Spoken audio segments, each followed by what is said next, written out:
بسم اللہ الرحمن الرحیم۔ السلام علیکم ورحمۃ اللہ وبرکاتہ۔ اس امت پر ایک ایسا زمانہ آئے گا کہ مومن کے لیے منافق کا سہارا لیے بغیر زندگی میں آرام نہ مل سکے گا۔ ہر دن جو گزرتا ہے مجھ سے کچھ حصہ لیتا ہے اور میرے دل میں حسد پیدا کر کے چلا جاتا ہے۔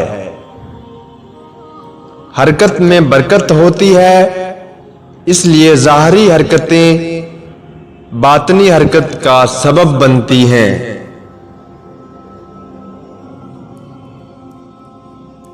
ضمیر میں عشق، باطن میں بے چینی اور دل میں بھڑکتی ہوئی آگ ہے۔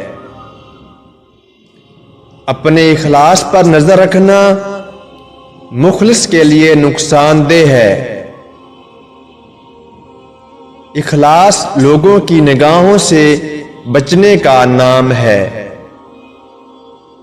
جب گنہگار روتا ہے تو یوں سمجھو کہ اس نے اللہ تعالیٰ کو اپنا پیغام پہنچا دیا۔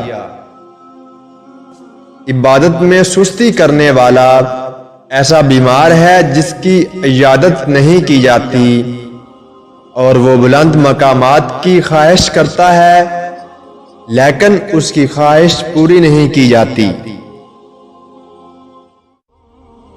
ارادت دل میں ایک قسم کی جلن ہے